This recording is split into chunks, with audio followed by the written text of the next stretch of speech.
Hello everyone, welcome to my channel. Today's video is we are going to icing a cake.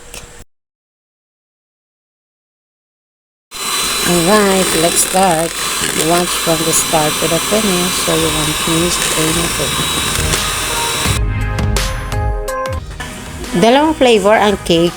So, nakagawa na ako ng chocolate cake, moist chocolate cake, the same size, 12 by 12 square. 12 by 12, it's a square cake. Ito naman is strawberry flavored chiffon. So, ang gagawin ko dyan ay isasampaw. So, sorry, wala sa video. Kasi yung ano ko dito, i-icing lang naman sana. Pero, ito lang yung nakuha ko na video. So, itong cake, sampaw yun eh. Nasa ilalim yung chocolate, sa itaas yung flavored strawberry chiffon.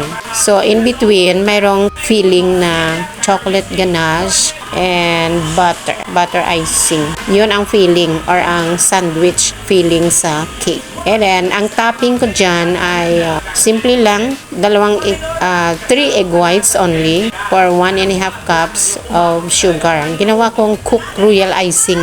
Yun lang. Walang whipped cream kasi nagtitipid nga eh. Ang budget is 1,000 only. So, kaya na rin, 1,000.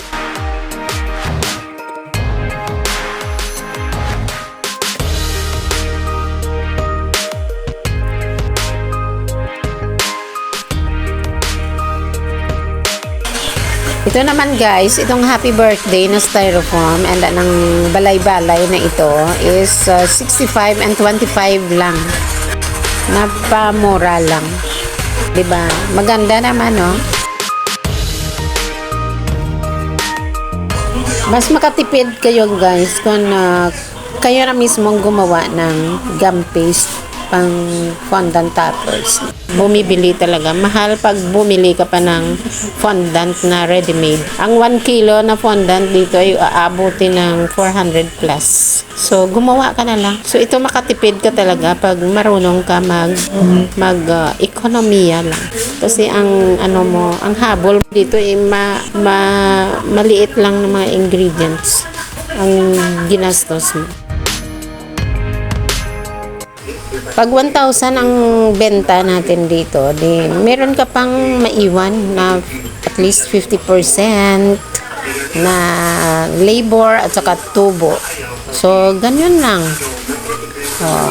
Sana na-inspire din kayo gumawa ng cake.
Itong pretzels naman is 13 pesos lang to eh. Oh, 'di ba?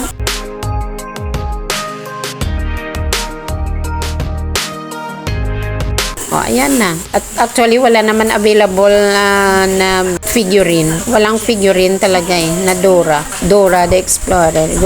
So, nag-print na lang ng, yun, tawag dyan, printed topper. Printed toppers. Oh, ayun na. Diba? Sabi ng client, maganda naman daw.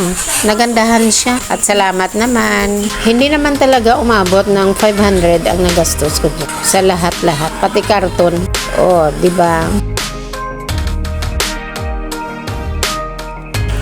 Hope you like this video.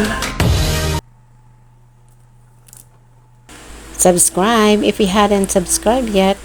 Thanks for watching. See you next time. Hanggang sa muli. Salamat sing madamo.